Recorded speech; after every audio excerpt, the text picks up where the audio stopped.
Lyra didn't know that the man who caught her stealing medicine from the royal apothecary was the Alpha King himself.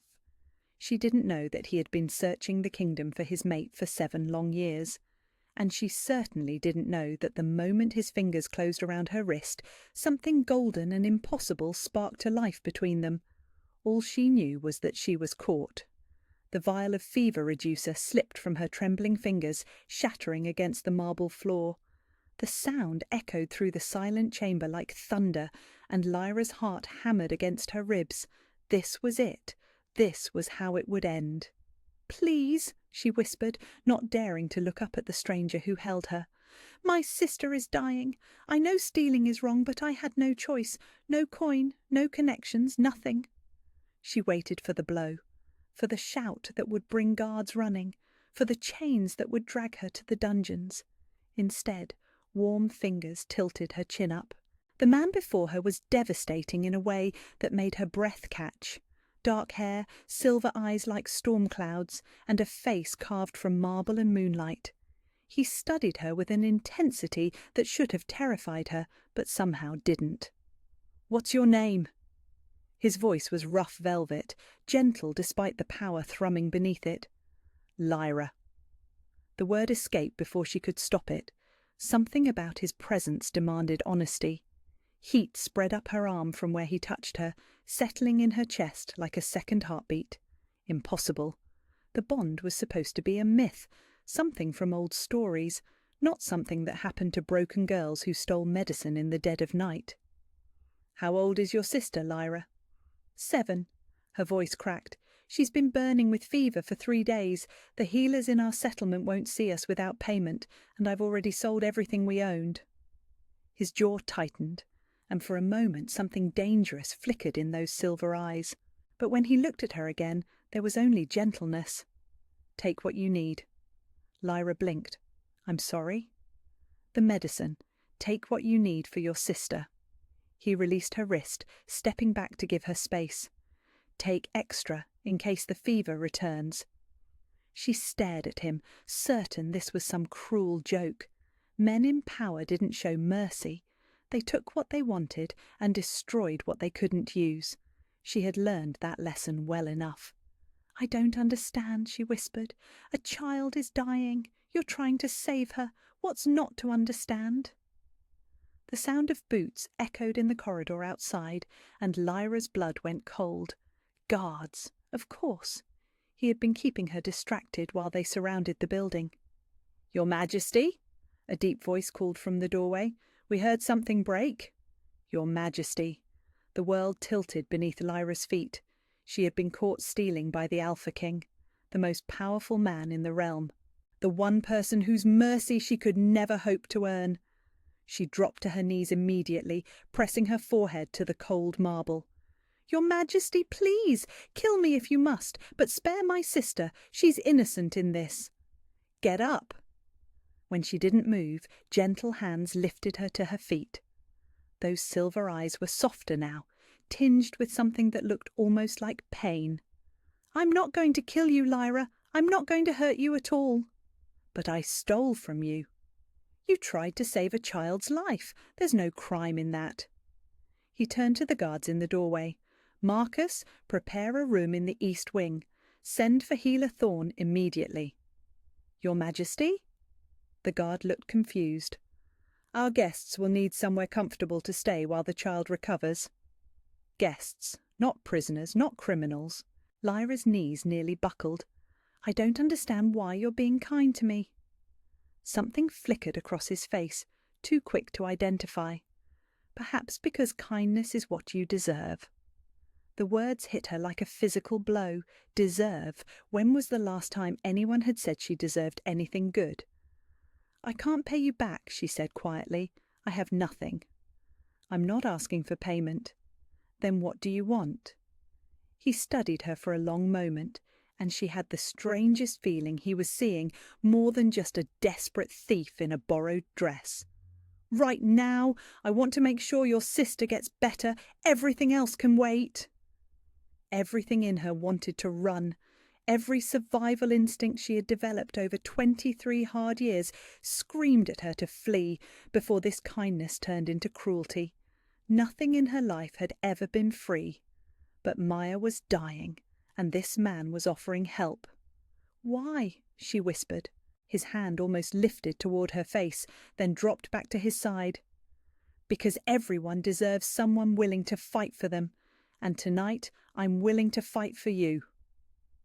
The golden warmth in her chest pulsed, and for just a moment Lyra let herself believe that maybe, impossibly, she might deserve this kindness.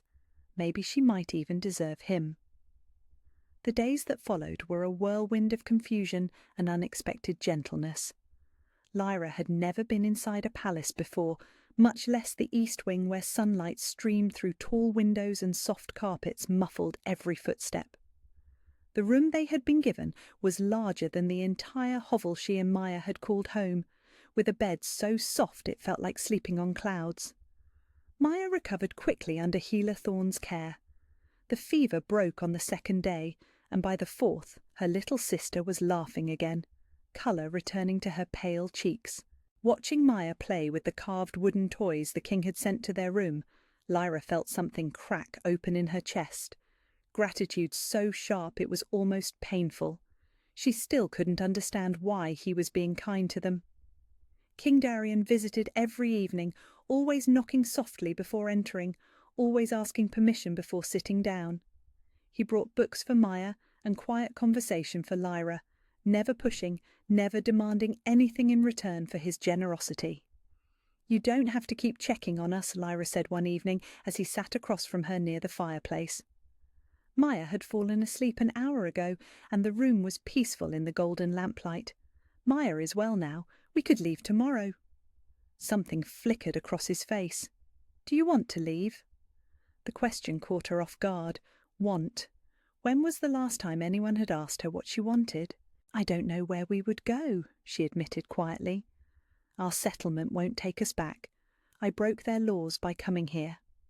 "Then stay." The words were simple, but the way he said them made that strange warmth pulse in her chest again. Every time he was near, she felt it. A pull like a golden thread connecting them. It should have terrified her. Instead, it made her feel less alone than she had in years. "I can't just stay in your palace forever," she said. "I'm nobody, a thief who got caught stealing from you." "You're not nobody, Lyra." His voice was gentle but firm. "And you're not a thief. You're a sister who would do anything to save someone she loves." She looked down at her hands, calloused and scarred from years of hard work. "You don't know me." "Then tell me about yourself." "There's nothing to tell." "I doubt that." He leaned back in his chair, silver eyes patient. "What did you do before you came here?" "Survived." The word came out sharper than she intended. "Worked in the fields, took whatever jobs I could find, tried to keep Maya fed and safe." "What about your parents?" Lyra's throat tightened. "Dead, when Maya was 3. Sickness swept through our settlement that winter." "I'm sorry." The simple words, spoken with genuine sadness, threatened to break something inside her. When was the last time someone had offered her condolences? When was the last time anyone had cared about her losses? "What about you?" she asked quickly, needing to change the subject before emotions she couldn't afford overwhelmed her. "It must be lonely being king." Something shadowed his expression. "Sometimes." "Do you have family?" "Not anymore." His voice was quiet. "My parents died in a border conflict 3 years ago. It's just me now." Lyra looked up, startled by the pain in his voice. She recognized it because she carried the same ache, the hollow emptiness of being truly alone in the world. "I'm sorry," she whispered, echoing his words back to him. Their eyes met across the small space between their chairs, and for a moment something passed between them. Understanding, recognition. 2 people who had lost too much, who knew what it meant to carry grief like a stone in your chest. "The loneliness gets easier," she said softly, "but it never really goes away." "No, it doesn't." They sat in comfortable silence for several minutes, the only sound the quiet crackling of the fire. Lyra found herself studying his profile in the flickering light. There was strength in the line of his jaw, but also gentleness in the way he held himself. He could have forced her gratitude, could have demanded anything in return for his help. Instead, he sat there like a patient guardian, asking for nothing. It was dangerous. How safe she felt with him. "Why are you being so kind to me?" she asked suddenly. "Really, I know you said everyone deserves someone to fight for them, but that can't be the whole truth." He turned to look at her, and the intensity in his silver eyes made her breath catch. "What if I told you I've been waiting for someone like you my whole life?" "Someone like me." She laughed, but there was no humour in it. A broken-down nobody with nothing to offer. Someone brave enough to risk everything for love. Someone who fights even when the odds are impossible. Someone who sees a dying child and chooses compassion over safety. His voice was soft but certain. "Someone exactly like you, Lyra." The golden warmth in her chest flared, and she pressed her hand against her sternum, trying to steady her racing heart. This was dangerous territory. This was the kind of conversation that led to hoping for things that could never be. "I should go to bed," she said, standing abruptly. He rose as well, but didn't move closer. "Of course, sleep well." She made it 3 steps toward Maya's bed before his voice stopped her. "Lyra?" She turned back, trying to ignore the way her heart leaped at the way he said her name. "I meant what I said that first night. I'm not going anywhere." The promise hung in the air between them, and for just a moment Lyra let herself believe it might be true. 3 weeks later, Lyra found herself walking through the palace gardens with the king as if it were the most natural thing in the world. The morning air was crisp with the promise of spring, and pale sunlight filtered through the budding trees. Maya was safe in the nursery with the other royal children, laughing and playing games that made Lyra's heart swell with joy. Her sister was thriving here in ways Lyra had never dared to dream possible. And Darian. Gods, what was she supposed to do about Darian? "You're thinking too loudly again," he said, glancing at her with that gentle smile that made her chest do impossible things. "I wasn't thinking loudly, I was thinking quietly, and you were listening loudly." He laughed, and the sound sent warmth cascading through her like honey. When had she started being able to make him laugh? When had his happiness become something that mattered to her? "Tell me what's troubling you." They stopped beside a fountain where water danced in silver arcs, and Lyra found herself studying his face instead of answering. 3 weeks of evening conversations, of morning walks, of quiet moments that felt stolen from someone else's life. 3 weeks of him being patient and kind and impossibly gentle. 3 weeks of her walls cracking a little more each day. "I never told you how my parents really died," she said suddenly. Something shifted in his expression, becoming more alert, more careful. "You said it was sickness." "It was, but not the kind you're thinking." She took a shaky breath, surprised by her own courage. "They were beaten to death by pack enforcers for stealing food. Maya was starving, and they took grain from the Alpha's personal stores. 3 days later, they were dead." The silence that followed was deafening. When she finally looked at him, the fury in his silver eyes was terrible and beautiful and completely focused on her pain. "Lyra." His voice was rough with barely controlled rage. "The Alpha said they deserved it for defying pack law. Said anyone who couldn't follow rules didn't deserve to live." The words tasted like ash in her mouth. "I was 16. Maya was 3. They told us we were lucky they let us stay." "Lucky." The word came out like a growl. "I learned to keep my head down after that, to never ask for anything, never expect anything, to be grateful for scraps and silence." She wrapped her arms around herself, suddenly cold despite the warm sunlight. "But Maya was getting sicker, and I couldn't just watch her die, so I broke the same law my parents died for. And that bastard called you lucky." The venom in his voice should have frightened her. Instead, it made something fierce and bright bloom in her chest. When was the last time someone had been angry on her behalf? "You understand why I don't know how to trust this," she whispered, gesturing between them. "Kindness always comes with a price. Always. Not this kindness. How can you be so sure?" He stepped closer, and she could feel the heat radiating from his skin, could smell the cedar and rain scent that was purely him. "Because I know what it's like to have everything taken away. I know what it's like to be powerless while people you love suffer. And I swore the day I took the crown that I would never be the reason someone felt that helpless. Your parents. They died protecting our borders while I was away on a diplomatic mission. If I had been there, if I hadn't left—" His jaw clenched. "I failed them. I won't fail you." The pain in his voice was a living thing, and Lyra found herself stepping closer without thinking. "Their deaths weren't your fault, weren't they? No more than my parents' deaths were mine." They stared at each other in the dappled sunlight, two people carrying guilt that wasn't theirs to bear. Slowly, carefully, Lyra reached up and touched his face, her fingertips tracing the sharp line of his jaw. The moment her skin met his, lightning shot through her. The golden bond flared to life, stronger than it had ever been, and she gasped at the intensity of it. His eyes went wide, pupils dilating as he felt it too. "Lyra." Her name was a prayer on his lips. She could see her own wonder reflected in his silver eyes, could feel the careful control he maintained, even as every line of his body screamed that he wanted to pull her closer. He was waiting. Even now, with the bond singing between them like a live wire, he was waiting for her to choose. The realization hit her like a physical blow. He would wait forever if she asked him to. Her breath caught as he leaned closer, his forehead almost touching hers. "Tell me to stop," he whispered, but she didn't want him to stop. For the first time in her life, she wanted to be brave enough to reach for something beautiful instead of just surviving another day.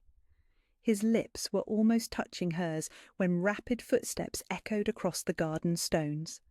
They sprang apart just as Marcus, the captain of the guard, appeared around a bend in the path. His face was grim, and dread settled in Lyra's stomach like a stone. "Your Majesty, forgive the interruption, but there's an urgent matter that requires your attention." "What is it?" "Alpha Magnus of the Northern Territories is here. He's demanding an audience, and he's brought a full military escort." Lyra's blood went cold. Magnus, the Alpha who had called her parents thieves, who had made her childhood a nightmare of fear and submission. "What does he want?" Darian's voice was carefully controlled, but Lyra could see the tension in his shoulders. "He says one of his pack members was stolen from him, a female named Lyra." Marcus's eyes flicked to her briefly, sympathy in his gaze. "He's demanding her immediate return." The world tilted beneath Lyra's feet. She pressed her hand against the fountain's edge to keep from falling, the marble cold against her palm. "No." The word escaped her lips like a sob. Darian was beside her instantly, his hand steady on her shoulder. "He can't have you. You don't understand." She looked up at him with desperate eyes. "He's not just any Alpha. He controls 5 packs, commands over 1,000 warriors. If he wants something, he takes it. Not from my kingdom, not from me. He'll start a war. Then we'll fight one." The certainty in his voice should have been comforting. Instead, it terrified her. How many people would die because she had been foolish enough to think she could escape her past? "I should go with him," she whispered. "Like hell you will!" "Darian, you don't know what he's capable of. He'll destroy everything to get what he wants, and right now he wants me." His hands framed her face, silver eyes blazing. "I don't care what he wants. I care what you want, and I won't let anyone drag you back into a life that nearly killed you. It's not your choice to make. It's not his either." His thumbs brushed across her cheekbones with devastating gentleness. "It's yours. It's always yours." But choice was a luxury Lyra had never been able to afford, and Magnus was here to remind her of exactly why. That night, Lyra packed her few belongings by moonlight, while Maya slept peacefully in the bed that had become her sanctuary. 3 weeks of safety, of gentle conversations and careful touches, of hope blooming in her chest like flowers after winter. 3 weeks of believing she might deserve something beautiful. It had all been borrowed time, and now the debt had come due. She folded the simple dresses Darian had given her, trying not to think about the way his eyes had looked when he'd insisted she keep them. Trying not to remember the almost kiss in the garden, the way her entire body had come alive when he touched her face. "Where are you going?" Maya's sleepy voice made Lyra freeze. She turned to find her little sister sitting up in bed, dark eyes wide with fear. "Just for a walk, sweetheart. Go back to sleep." "You're lying." Maya scrambled out of bed, bare feet pattering across the cold stone floor. "You're leaving, aren't you? You're going to leave me here alone." "Maya, no!" Lyra dropped to her knees, pulling her sister into her arms. "I would never leave you. Never." "Then why are you packing?" Because a monster from their past had come to drag them back to hell. Because she couldn't bear the thought of Darian's kingdom burning because of her. Because she had been foolish enough to think she could escape the chains that bound her. "Someone came today, someone from our old pack. He wants to take us home." "I don't want to go home." Maya's voice was fierce despite her tears. "This is home now. Darian is home now." "Maya, he loves you." The simple words hit Lyra like a physical blow. "He doesn't." "Yes, he does. I see how he looks at you, like you're the most important thing in the whole world." Maya gripped her shoulders with small, determined hands. "And you love him too. Why would you leave someone you love?" Before Lyra could answer, a soft knock echoed through the room. Her heart stopped. Only one person knocked that gently. "Come in," Maya called, before Lyra could stop her. Darian stepped through the doorway, still dressed despite the late hour. His silver eyes took in the packed bag, Lyra's tear-stained face, and his expression went carefully blank. "Going somewhere?" "I have to." Lyra stood slowly, putting herself between him and the evidence of her flight. "You know I do." "Actually, I know the opposite." He stepped closer, and she could see the pain he was trying to hide. "I know you're terrified, and I know you think running will protect everyone you care about, but I also know you're braver than this." "You don't understand. Magnus will destroy your kingdom to get me back. How many people will die for your kindness to a thief? Don't," his voice was sharp enough to cut. "Don't reduce yourself to what he called you. You are not a thief, and what we have is not kindness." "Then what is it?" The question hung between them like a challenge. Darian looked at Maya, who was watching them with the intensity of someone much older than her 7 years. "May I speak with your sister alone?" he asked gently. Maya nodded solemnly and climbed back into bed, pulling the covers up to her chin. But Lyra could see her small form staying alert, listening. Darian moved closer, and Lyra had to fight every instinct that told her to back away. Not from fear, but from the way her body responded to his presence. Even now, even when she was trying to leave him, the bond between them hummed with warmth and possibility. "You want to know what this is?" His voice was soft, intimate, meant only for her ears.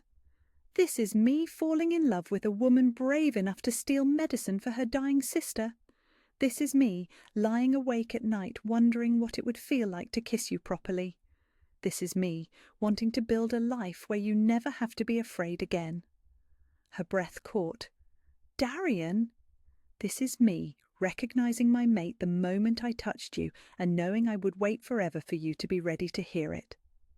Mate. The word hit her like lightning, electric and terrifying and perfect.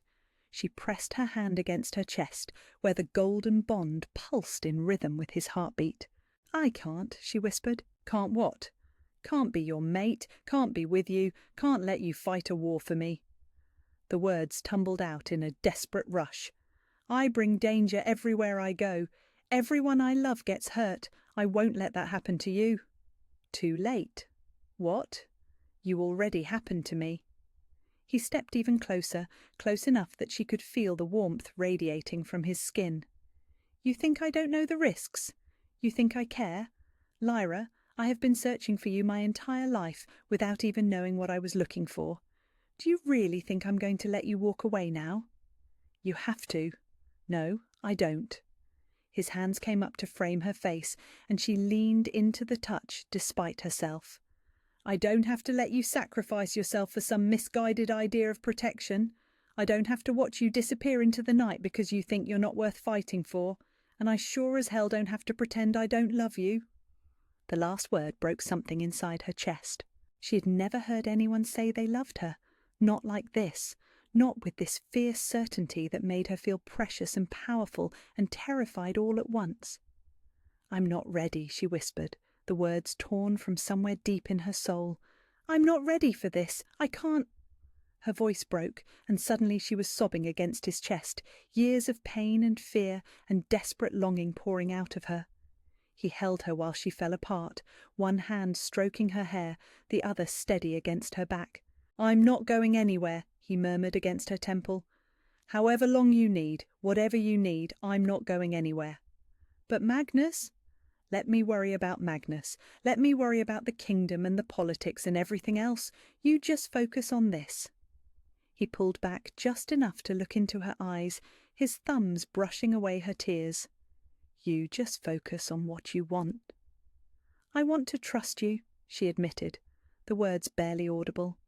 "I want to believe this is real, and that you won't leave me, and that I might actually deserve to be happy. But I'm terrified." "Fear is okay." His voice was infinitely gentle. "We'll face it together. But Lyra, you have to stop running from the people who want to love you." "What if I can't be what you need?" "You already are." He pressed his forehead against hers, silver eyes holding her gaze with absolute conviction. "You already are everything I need. You set the pace always. But please, stay. Please trust me enough to stay." She could feel Maya watching from the bed, could feel the weight of a decision that would change everything. The old Lyra would run, would disappear into the night and spend the rest of her life wondering what might have been. But maybe, just maybe, she was brave enough to be someone new. "I'm scared," she whispered. "I know, but I'm right here." His hands were steady and warm against her face. "I'm right here, and I'm not leaving. Ever." For the first time in her life, Lyra chose to believe in forever. The weeks that followed were a strange rhythm of healing and discovery. Magnus had left the kingdom in fury after Darian's formal declaration that Lyra was under royal protection, but not before making threats that hung over them like storm clouds. Still, for the first time in her life, Lyra chose to focus on hope instead of fear. True to his word, Darian never pushed. He let her set the pace of everything between them, from the gradual increase in their time together to the careful progression of touch. A hand on her shoulder became fingers intertwined during their evening walks. Brief touches became longer embraces when nightmares woke her gasping in the dark. 3 days after their confrontation in her room, Lyra had found the courage to seek him out instead of waiting for his usual visit. She found him in his study, surrounded by maps and correspondence, silver hair falling across his forehead as he worked. "Am I interrupting?" He looked up, and the smile that spread across his face was like sunrise. Never. She moved closer, drawn by the warmth in his eyes, and settled into the chair beside his desk instead of the one across from it. The small distance felt like a victory. "What are you working on?" "Border patrols, trade agreements, the usual excitement of kingdom management." He set down his pen and turned to face her fully. "But I'd rather hear about your day." It was such a simple request, but it made her chest flutter with something warm and precious. When was the last time someone had cared about the small details of her life? Maya helped the gardener plant new roses today. She's convinced she has a gift for making things grow. Lyra smiled at the memory of her sister's dirt-covered hands and determined expression. She might be right. Everything she touches seems to thrive here. Like her sister. The quiet words made heat climb her neck. "I'm not." "You are." His voice was certain, gentle. "You're blooming, Lyra. Every day I see more light in your eyes, more confidence in the way you carry yourself. You belong here." "With you?" The question slipped out before she could stop it, vulnerable and hopeful in equal measure. Darian's expression softened, and he reached for her hand, threading their fingers together. "If that's what you want." "I do." The admission came easier than she expected. "I want to belong with you. I want to stop being afraid of caring about someone." "Then stay, not just tonight or next week. Stay and build a life here, with me." The golden bond between them pulsed with warmth, and Lyra found herself leaning closer. "What would that look like?" "Whatever you want it to look like." His thumb brushed across her knuckles. "We could start with small things, moving your rooms closer to mine, sharing meals, letting me court you properly." "Court me?" "If you'll let me. Flowers and poetry and all the traditional gestures you've never had." His smile was soft, almost shy. "I want to give you everything you've been denied." Something fierce and bright bloomed in her chest. She had spent so long surviving that she had forgotten what it felt like to be cherished. But Darian looked at her like she was precious, like she was worthy of poetry and flowers and gentle courtship, like she was worth waiting for. "I'd like that," she whispered. The kiss that followed was soft and sweet, and everything their almost kiss in the garden hadn't been able to be. No desperation, no interruption, just the gentle slide of his lips against hers and the warm press of his hand against her cheek. When they broke apart, Lyra felt dizzy with joy and possibility. "I think I'm falling in love with you," she admitted. "I fell the moment I saw you." His forehead rested against hers, silver eyes bright with affection. "I've just been waiting for you to catch up." Over the following days, Lyra learned what it felt like to be courted by a king. Fresh flowers appeared in her room every morning. Love poems written in his careful script found their way to her pillow. He showed her the kingdom from horseback, pointing out favourite spots and sharing stories of his childhood. Maya thrived in the attention, becoming something of a palace favourite with her bright laugh and endless questions. Watching her sister blossom into the confident, joyful child she was meant to be made Lyra's heart swell with gratitude. "She's happy here," Darian observed one evening as they watched Maya play with the other children in the garden. "She is." Lyra leaned against his shoulder, marvelling at how natural the gesture had become. "I never thought I'd see her laugh like that again." "What about you? Are you happy?" She considered the question seriously. Happy. When was the last time she had even thought to ask herself that? "Yes," she realised with surprise. "I think I actually am." "Good." His arm tightened around her. "You deserve happiness, Lyra. You deserve all of this and more." 2 weeks later, she woke from a nightmare to find herself reaching for him before she was fully conscious.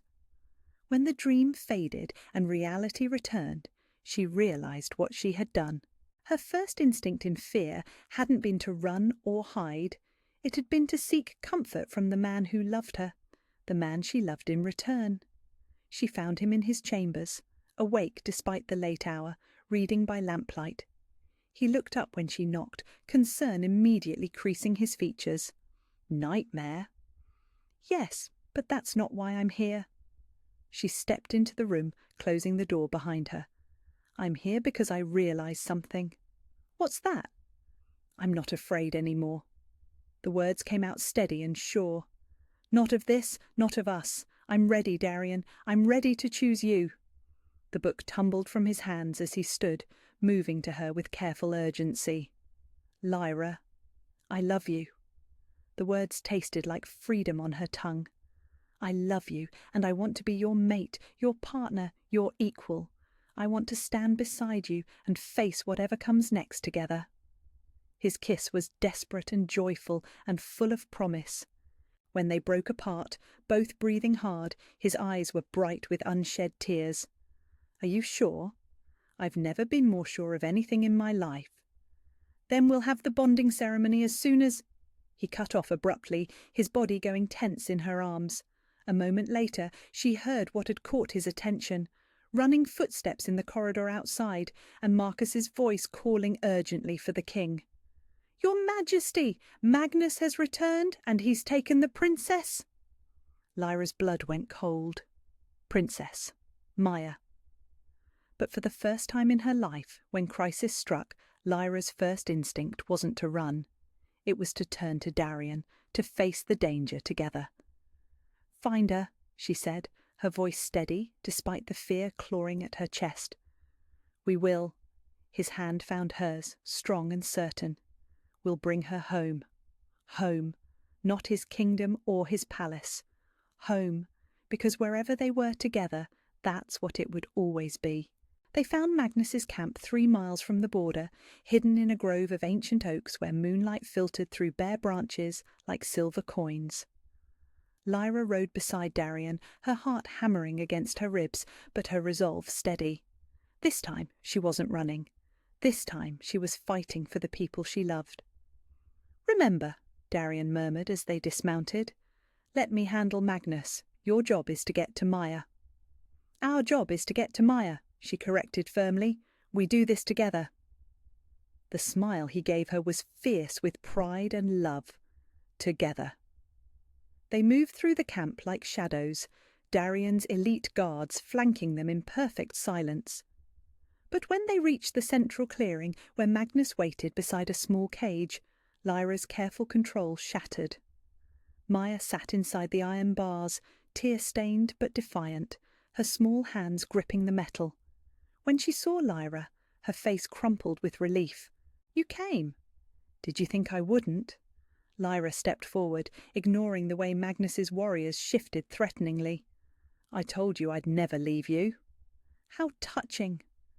Magnus emerged from the shadows, and Lyra's blood turned to ice.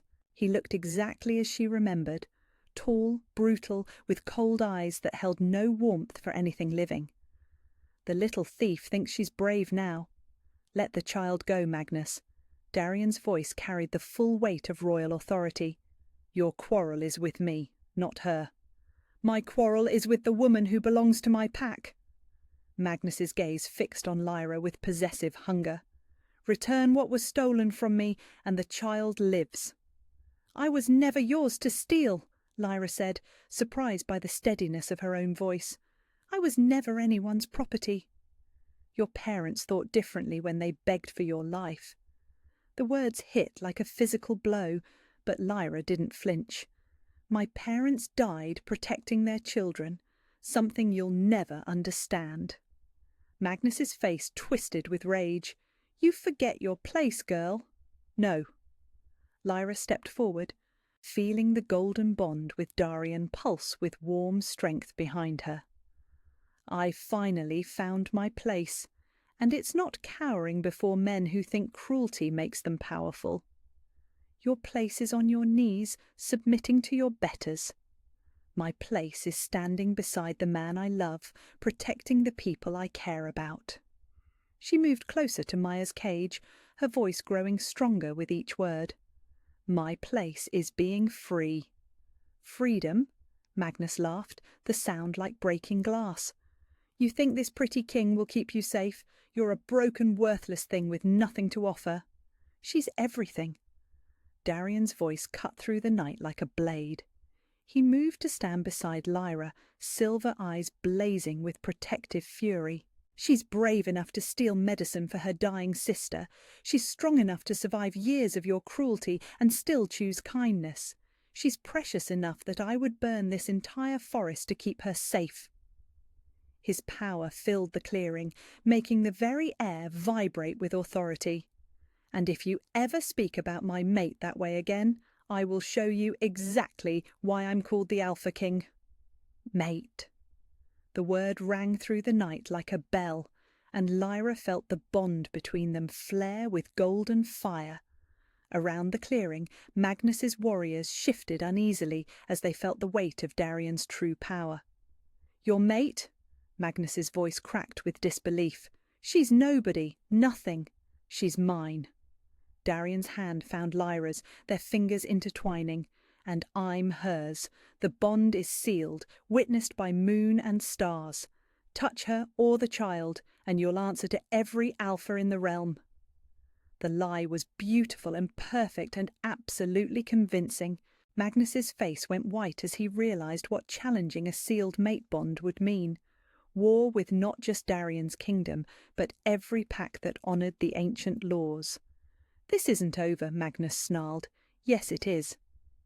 Lyra moved to Maya's cage, her voice calm despite the chaos in her heart. "It's over, because I'm not the terrified girl you once knew. I'm not alone anymore, and I will never ever let you hurt my family again." With a gesture from Darian, his guards moved forward. Magnus and his warriors retreated, outnumbered and outmatched, but the threat in the man's eyes promised this victory would come at a cost. But Lyra didn't care about future consequences. All that mattered was Maya safe in her arms and Darian's steady presence beside her. 2 months later, Lyra stood in the palace gardens wearing a gown the colour of starlight, her hand clasped in Darian's as they spoke vows that would bind them for eternity. "I promise to stand beside you in all things," she said, her voice carrying clearly across the small gathering of friends and chosen family. "To choose courage over fear, love over survival, hope over despair. To be your partner, your equal, your mate. I promise to be patient when you need time, fierce when you need protection, gentle when you need healing," Darian replied, silver eyes bright with love. "To wait however long you need, to fight whatever threatens you, to love you exactly as you are." When their lips met in the sealing kiss, golden light erupted around them, the mate bond blazing to life in a way that left no doubt they were meant for each other. Lyra felt the last of her walls crumble, replaced by something infinitely stronger. Trust, love, home. 1 year later, Lyra woke in their shared chambers to sunlight streaming through tall windows and Darian's arm warm around her waist. Maya's laughter echoed from the gardens where she was teaching the younger children her gift for growing things. "Good morning, my queen," Darian murmured against her hair. "Good morning, my king." She turned in his arms, marvelling at how natural the gesture had become. "I love you. I love you too." His smile was soft with contentment. "Are you ready for today?" Today, the opening of the sanctuary she had convinced him to build, a place where survivors of abuse could find safety and healing, where broken people could learn to bloom again. "I'm ready." The words came out steady and sure, and for the first time in her life they were completely true. She was ready for everything, for love, for partnership, for building a better world, ready to help others find the courage to stay instead of run, ready to choose hope, always and forever. Where are you listening from? Let's meet in the comments. I love hearing your thoughts about these stories of love conquering fear. If you'd like to support me, please subscribe. It's free and it helps more people hear these stories of healing and hope.